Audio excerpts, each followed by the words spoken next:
Jai Hind viewers, we welcome you back for another episode from our platform. Today we are having the privilege of having with us Lieutenant General Dr. N.B. Singh, PVSM, AVSM, VSM, who served as the Director General of Corps of Electronics and Mechanical Engineers, Director General Information Systems, and was a founding member of the Armed Forces Tribunal, Jabalpur.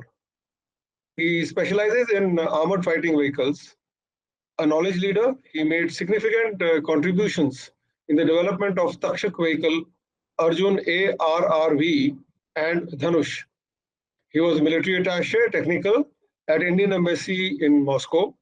He writes on issues related to strategic readiness, defense, industrial base, self-reliance, and data analytics related to MRO. He is a patron of our forum, and we are always grateful for his guidance. And we sir, the first question for you is our forum, MRO Channel Forum, has completed 2 years since its inception and is emerging as a, if I may, a unique association of MRO professionals for exchange of knowledge and sharing of experiences. How would you describe this evolutionary process so far, sir? Sir? Thank you, Justej.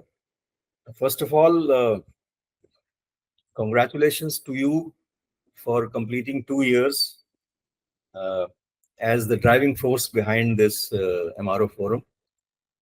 And as you know, the forum has now been able to establish itself as a unique platform, an association of MRO professionals, though there are other members who have interest in this subject also with us. And over the last 2 years, we have seen how we have been able to add more content and discuss more topics.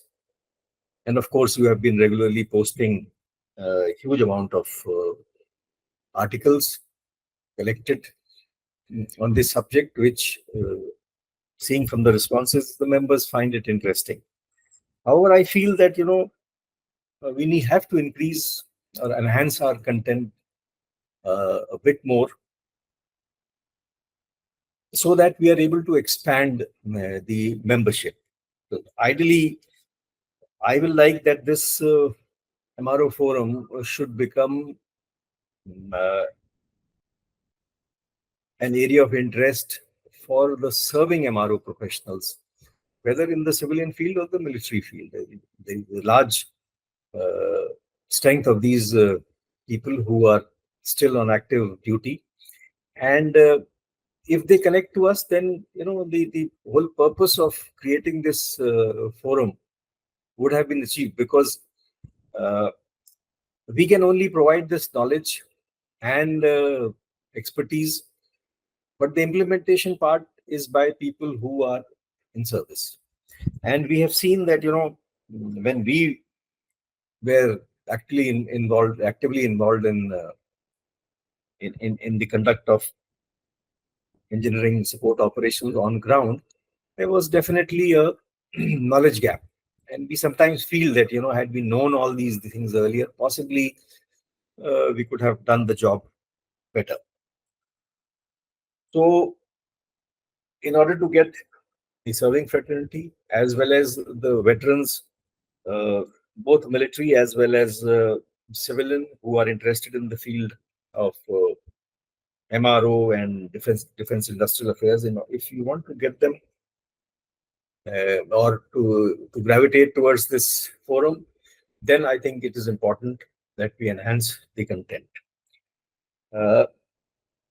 Last 2 years have been a period of creation and consolidation, and we have been posting a number of articles, podcasts, discussions, and interviews on a host of very interesting subjects, starting from condition-based monitoring, AI-assisted MRO, MRO analytics, supply chain management, capability readiness, even green energy initiatives, electric vehicles, wind and solar power. We have been having some kind of a discussion on all this. Besides this, number of discussions have been held on the defense industry base, Make in India, skill development, and we have also hosted webinars on contemporary subjects. So far, so good. This has provided an opportunity for some members who have an expertise in this field to express their point of view, disseminate their knowledge and wisdom, and for others to gain from these interactions. And all this has helped us to build a kind of a brand for the MRO forum, where people now accept that yes, this is a forum of professionals where only professional issues related to MRO they are discussed. We have also been able to create another arm of this forum, which is the MRO performance, which is basically the service-related arm of this forum, and which is preparing itself now to enter into the fields of skill development, essentially related to MRO and military technology, and also looking at mentoring MSMEs in the field of indigenization,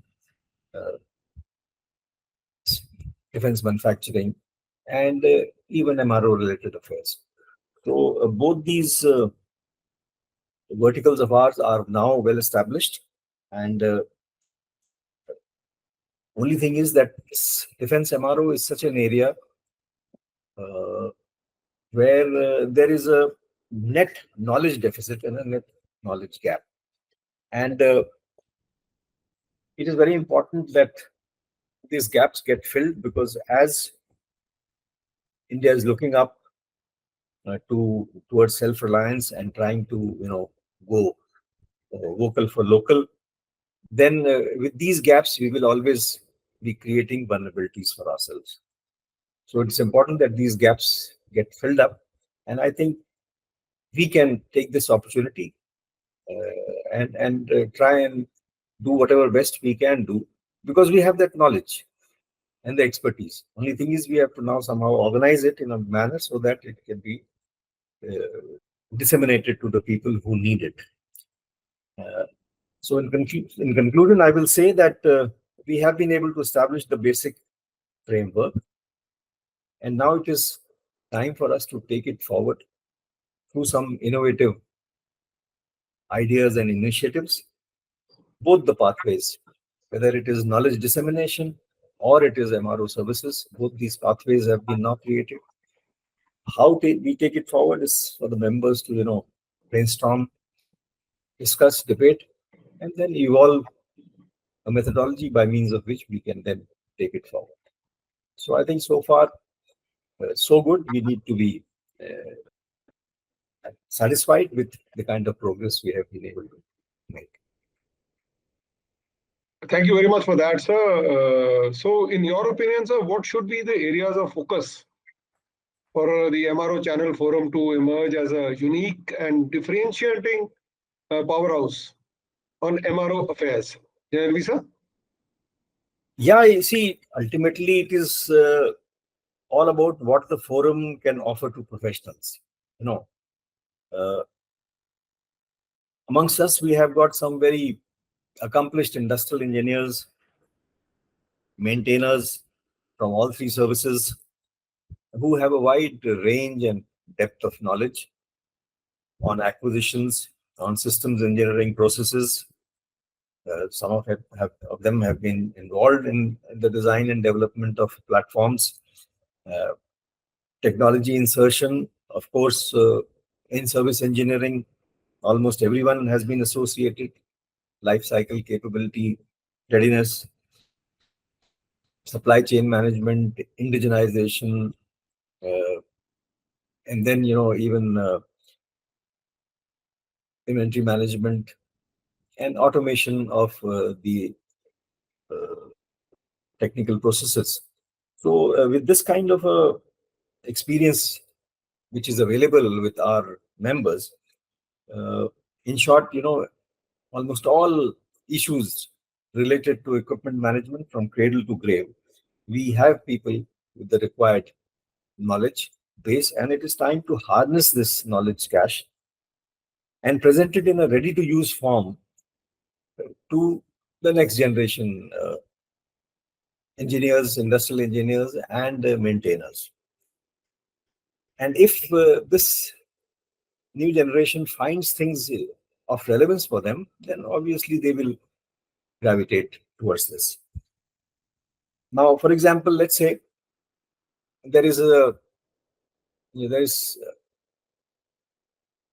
combat maintainer in the field, and there is a need for him to to give a presentation on, let's say, life cycle costing of a complex system.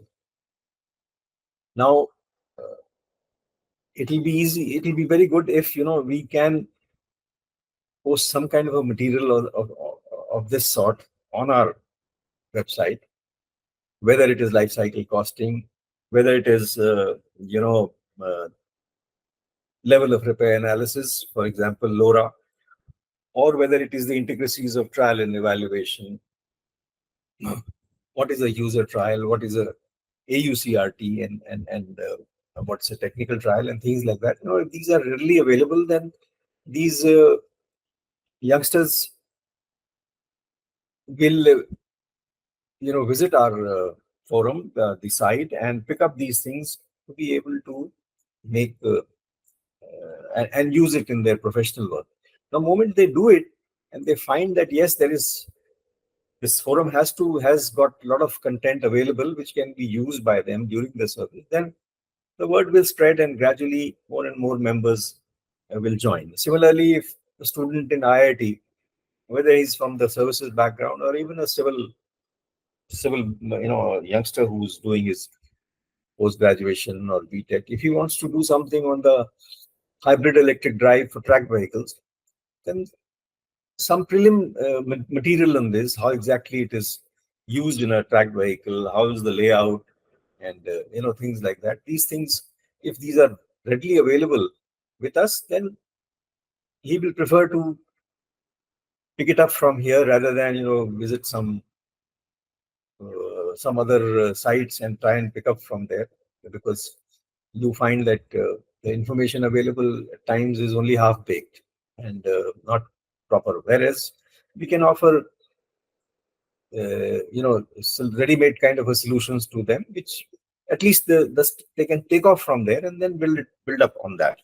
So all this will ultimately help in what we wish to do, and that is to cover the knowledge gap. So I feel this is something which we can do. That means aim to become a knowledge-based organization where at least knowledge on areas of relevance for the Indian military in the MRO affairs is readily available on our portal. So this is one issue, I think, which can create that differentiation.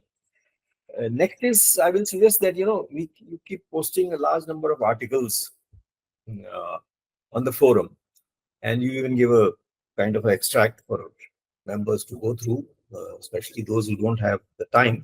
But I will suggest that we can pick up a few of these articles, and because they also are in a very brief form, and somebody has gathered information and written about it, he can then discuss this. For example, there was recently an article on the value chain, the linear and the circular value chain. There's an article on I remember the next generation tank, whether it is the one being made by Germany and France together, or the Challenger Mark III, or even the next version of the Abrams. There were some articles on this where they had mentioned that this is kind of new things which they are aiming at. So we could, on this subject, we could initiate a kind of a round table or a discussion amongst our own members, those who wish to participate, so that a little bit more clarity develops on this. And then from this, we can, find out, we can possibly through the course of discussion, we will be able to evolve a methodology as to how it is relevant in our context. For example, the circular value chain, I feel, is very relevant now, looking at sustainability. And this is what world over everyone wants to do. So why not we initiate this concept? And for that, once this discussion has taken place, one amongst them can be nominated to put the complete idea together and make it into a form of an article, which can then be sent for publication to some of the journals where we regularly contribute. So at least, the whole purpose of your posting that article is, it's met, and ultimately we find that yes, some people, some forward movement is taking place.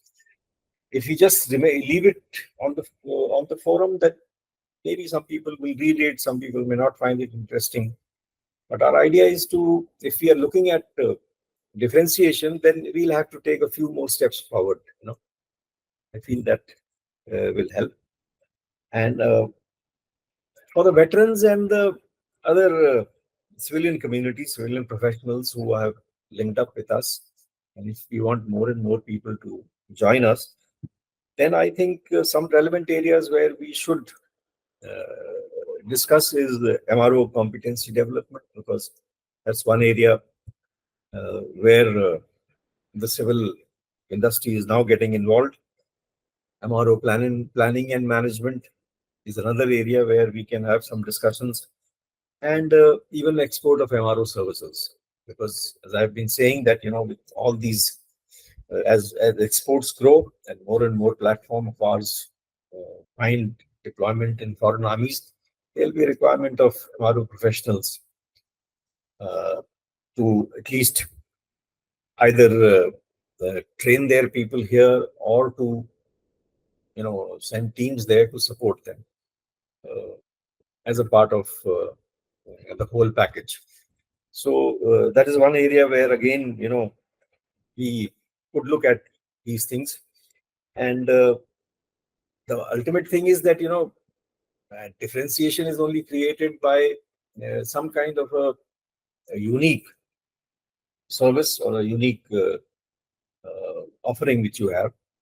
And I feel these are the ways by means of which we can take the MRO services platform forward if in the days ahead. And that is what is our intention, that, so both these verticals of ours, grow in the years ahead. So finally, I feel the MRO forum, to sum it up, MRO forum needs to evolve as a knowledge bank on all industrial affairs, a place where both factual as well as pragmatic knowledge based on the experiences and wisdom of the members is available. And I think that will offer the required differentiation to all those people who are seeking this kind of knowledge. Thank you for that very clear guidance, sir. And finally, the question is that what role you feel, sir, can the MRO Channel Forum play in the emerging areas of defense, self-reliance, and increasing emphasis on the local manufacturing? JNB, sir? Yeah, as you are aware, that this government for the last 10 years has made it very clear that, self-reliance is the ultimate objective which we have to achieve in a pragmatic time frame. And apart from that, even in the civilian sector, there is great emphasis on manufacturing. There are special initiatives being launched in the electronics sector and the EV sector. And we are seeing the manufacturing activities revving up. So I feel that, this is one area where the MRO forum can play a very important role in turbocharging the self-reliance and manufacturing initiative. And if this happens, then apart from achieving uh, strategic assurance for ourselves, the surplus can always be exported. And you are seeing that now, how the kind of exports uh, which you used to do earlier, and now there's a lot of difference in that. So I feel that we can do it. Now, how exactly we can do it is just pick up a few areas, maybe one or two. And first of all, let's see the defense manufacturing scene. Now, in the defense manufacturing scene, though we are very proud of the fact that we are making large number of complex platforms, whether it is tanks, it is guns, or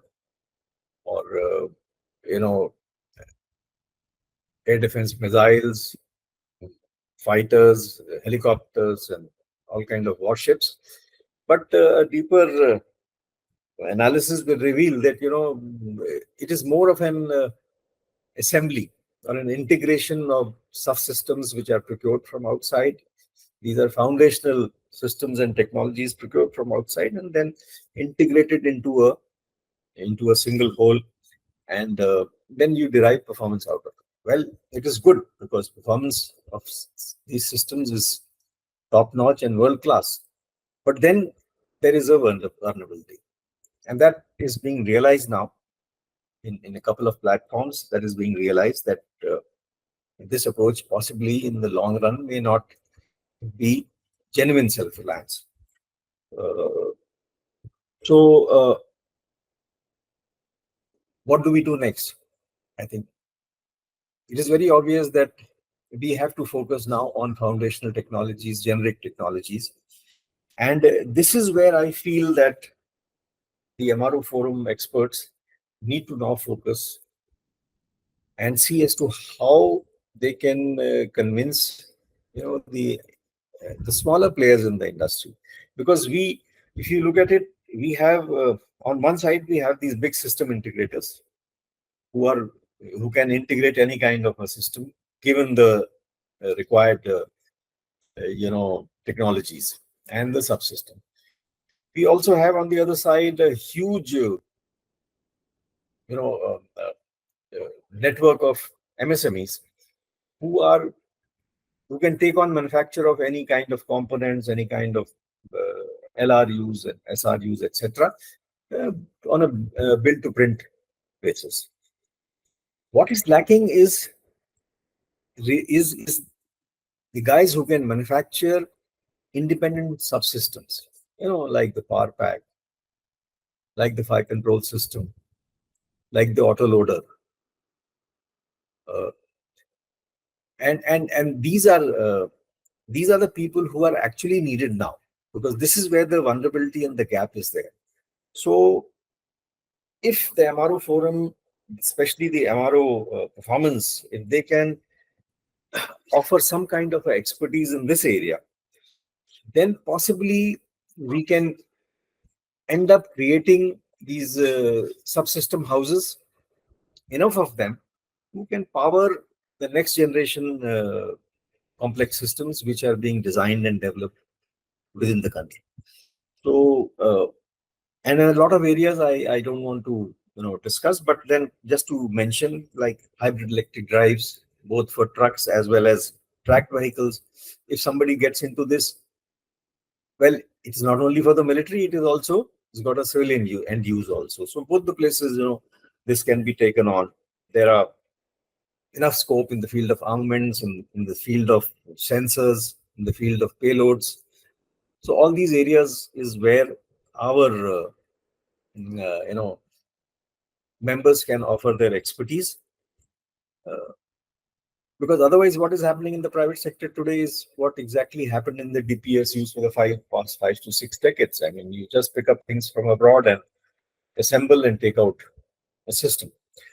So this is one area where I feel that we can make an impactful contribution, and this is required because if tomorrow, if India gets involved in a kind of a CICT of high intensity CI/CD operations of the kind we are seeing in Israel, or a kind of a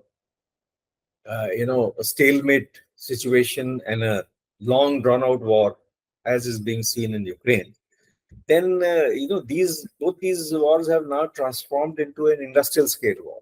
It is now a question of how much combat power you can regenerate, because destruction is very large, and if destruction is high, then the side which has got resilience, the side which has got the industrial surge and maintenance surge available, they will come out a winner in the final analysis.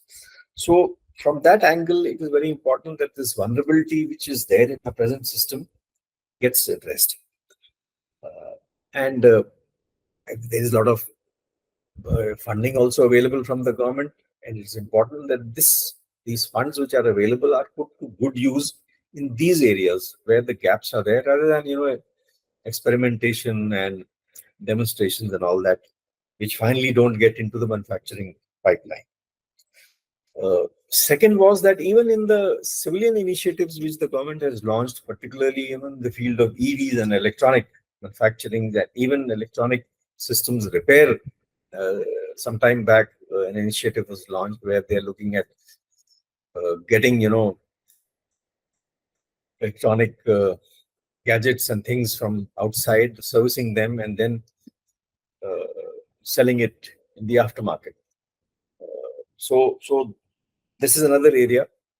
Now, if you come down to EVs, the government is committed to seeing that by 2030, at least 30% of the sales of all kind of vehicles is EV.